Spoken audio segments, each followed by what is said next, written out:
कार्तिक महामहत्तम अध्याय 19। जय श्री राधा कृष्ण। पद्म पुराण में कार्तिक मास के महत्तम का वर्णन करते हुए कहा गया है कि पूजा करने से शिव भगवान हरि को इतनी प्रसन्नता नहीं होती जितनी कि कार्तिक महीने में स्नान करने मात्र से होती है।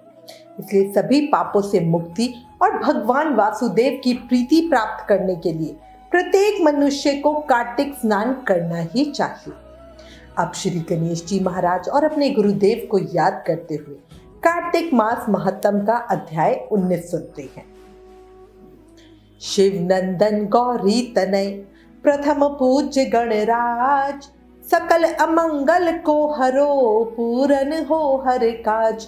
बोलो गणेश जी महाराज की जय। गुरु ग्रंथन का सार है, गुरु है प्रभु का नाम, गुरु अध्यात्म की ज्योति है, गुरु है चारों धाम। बोलो गुरुदेव महाराज की जय। कार्तिक मास महत्तम के अध्याय 18 में हमने अन्नकूट और गोवर्धन पूजा का विधान सुना। अब इस अध्याय में भैया दूज की पौराणिक कथा का श्रवण करेंगे। साथ ही उत्तम क्षेत्र कौन से हैं इस विषय में जानेंगे।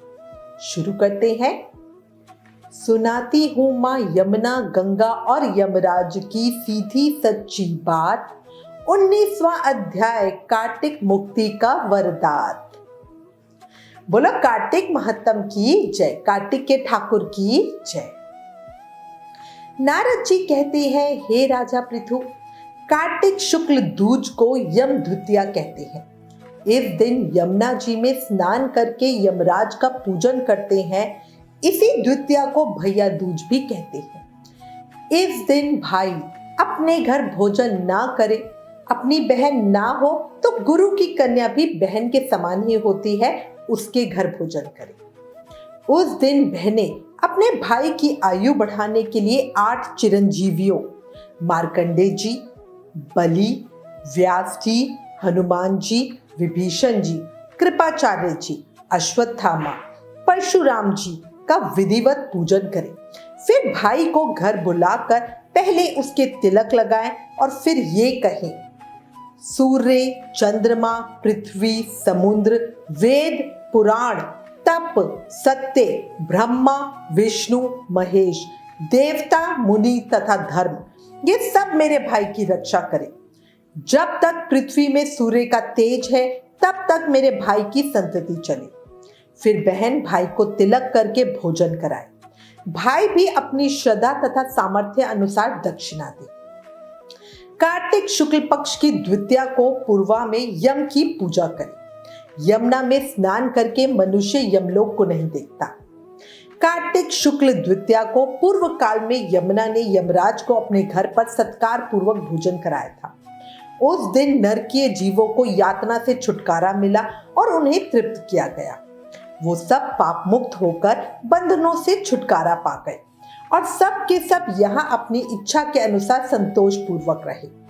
उन सब ने मिलकर एक महान उत्सव बनाया जो यमलोक के राज्य को सुख पहुंचाने वाला था।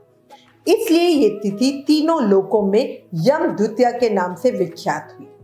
इसलिए विद्वान पुरुषों को उस दिन अपने घर भोजन नहीं करना चाहिए।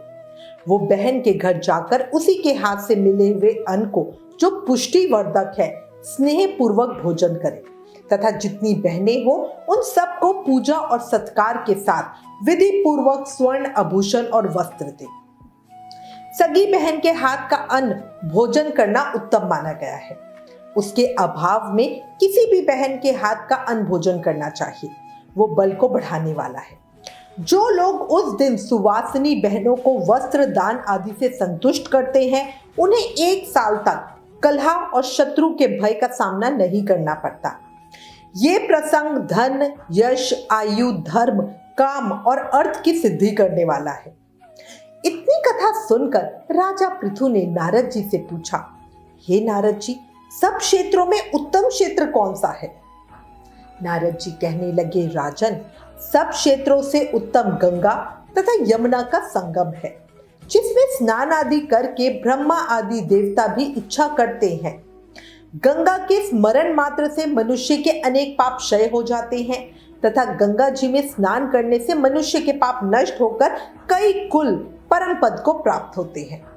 गंगा स्नान की अभिलाषा करने से मनुष्य अनेक जन्मों के पापों से मुक्त हो जाता है। ये समस्त संसार माया रूपी बंधन से बंधा हुआ है, मगर गंगा इस माया रूपी बंधन को काटने वाली है। गोदावरी, कृष्णा, रेवा, अमरावती, त्रिंगभद, कावेरी, यमुना, बहुदा, चैत्रवती, तामपर्णी, सरयू आदि सब तीर्थ गंगा में स्थित हैं। काशी क्षेत्र भी सब क्षेत्रों में उत्तम है जहां देवता निवास करते हैं। वो मनुष्य धन्य है जो अपने कानों से काशी क्षेत्र की कथा सुनता है। जो काशी जी का सेवन करते हैं वो जीवन मुक्त हो जाते हैं। यदि प्रातः काल के समय कोई काशी क्षेत्र का स्मरण करता है तो भी वो मोक्ष को प्राप्त हो जाता है। कार्तिक मास महत्तम अध्याय 19 समाप्त। कल कार्तिक मास महत्तम के अगले अध्याय को सुनेंगे। अब मेरी एक अंतिम बात सुनो। जब पता है जीवन क्षण भंगुर है और अभी नहीं, और जब हमें अगली घड़ी का भी नहीं पता कि क्या हो जाए, तो हम क्यों अपना समय बर्बाद कर रहे हैं? क्यों ना इस शरीर का उपयोग करके अभी कर्मों के बंधन से मुक्ति पा ली जाए? और इसका सबसे आसान रास्ता है नाम जाप करना। याद रखो, कलयुग केवल नाम आधार। सिर्फ नाम जाप करके प्रेम, भक्ति, शक्ति, मुक्ति सब पाया जा सकता है। इसलिए प्रेम से, मन से, भाव से हर समय, हर पल, हर सांस के साथ जाप करते रहो। हरे कृष्ण कृष्ण कृष्ण हरे हरे, हरे Ram Ram Ram Hare Hare. Please in videos को ज्यादा से ज्यादा शेयर करके अपने शास्त्रों का प्रचार करो। कार्तिक महत्तम को सबको बताओ, ये भी एक सेवा है। Please like, share and subscribe. Thank you. जय श्री राधा कृष्ण।